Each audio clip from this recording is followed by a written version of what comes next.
श्री राम नवमी थी। हॉल में सोसाइटी की काफी सारी औरतें बैठी थी। दादी रामायण की कहानी सुना रही थी।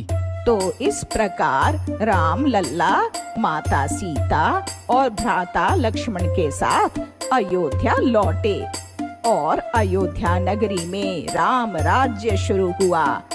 इसी के साथ रामायण कथा का यह अंतिम अध्याय समाप्त होता है। बोलो श्री रामचंद्र की जय, बजरंगबली की जय। इसके बाद श्री राम प्रतिमा का आशीष लेकर सारी औरतें अपने अपने घर निकल गई और गट्टू और चिंकी हॉल में बातें करने लगी। मैं भी प्रभु श्री राम से प्रभावित हो गया हूँ। उनकी तरह मैं भी एक आदर्श बेटा बनूंगा। हाँ हाँ, मैं भी आदर्श बेटी बनूंगी।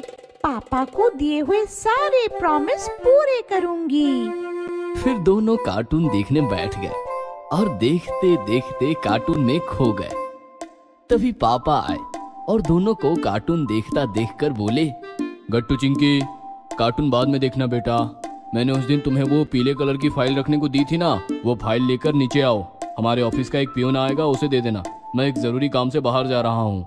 पापा, पियोन अंकल कब तक आएंगे? यही 15 मिनट में आ जाएगा। ऑफिस से निकला है अभी अभी।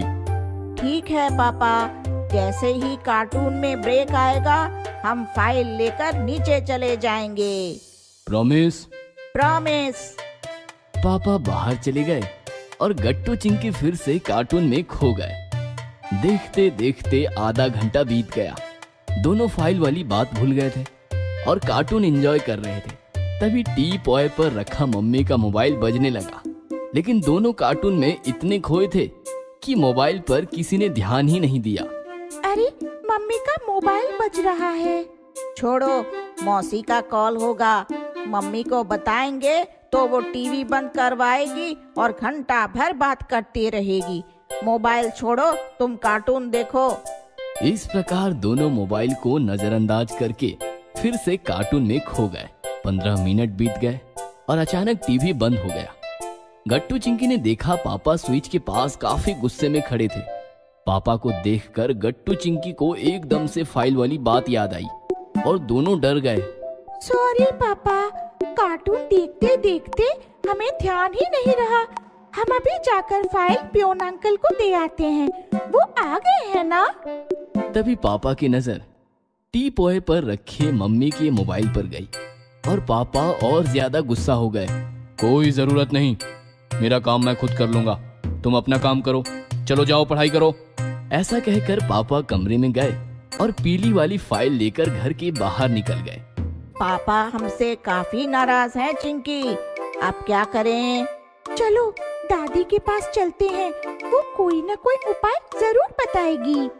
गट्टू चिंकी भागते भागते दादी के कमरे में आए और उन्होंने रोते रोते सारी बातें दादी को बता दी।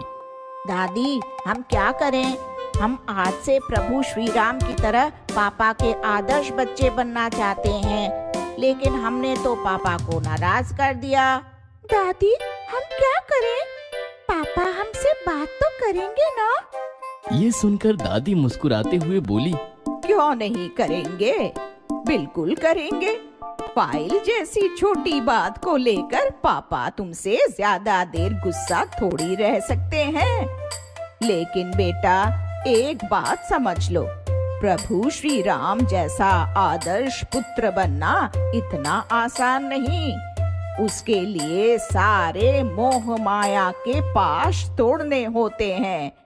प्रभु श्री राम सारे सुख चैन और राजसी ऐश्वर्य त्याग कर केवल अपने पिता के वचन के खातिर हंसते हंसते वनवास चले गए, और तुम पिता को दिया हुआ प्रॉमिस पूरा करने के लिए कार्टून का एपिसोड भी नहीं त्याग सके। और इधर पापा कमरे के बाहर खड़े खड़े सारी बातें सुन रहे थे। दादी की बात खत्म होते ही वो अंदर आकर बोले, इतना ही नहीं माँ, पियून गेट के बाहर था, फाइल नहीं पहुंची तो उसने मुझे कॉल किया। मैं अपना जरूरी काम छोड़कर इनकी मम्मी को कॉल करता रहा। इनकी मम्मी का मोबाइल इनके सामने टी पॉय पर ही था। लेकिन ये कार्टून में इतने खोए हुए थे कि इन्होंने कॉल भी इग्नोर किए। फिर मुझे ही अपना काम छोड़कर टीवी बंद करने आना पड़ा। ये सुनकर गट्टू चिंकी रोने लगे। हमें माफ कर दीजिए पापा, हम दोबारा ऐसी गलती नहीं करेंगे। आपको दिया हुआ प्रॉमिस नहीं तोड़ेंगे। आज हमें समझ आया प्रभु श्री राम ने प्रॉमिस पूरा करने के लिए कितना बड़ा त्याग किया था। हम श्री राम तो नहीं बन पाए, लेकिन एक अच्छा बेटा और बेटी बनने का प्रयास जरूर करेंगे। सॉरी पापा। ये सुनकर पापा मुस्कुराते हुए बोले, डोंट वरी बेटा, इतनी भी बड़ी बात नहीं है, गलती तो होती रहती है। आज रामनवमी के शुभ अवसर पर तुम दोनों ने प्रभु श्री राम से कुछ सीखना चाहा, यही बड़ी बात है बेटा। ऐसा कहकर पापा ने गट्टू चिंकी को गले लगा लिया और ये नजारा देखकर गट्टू चिंकी के साथ साथ दादी की आंखें भी भर आई।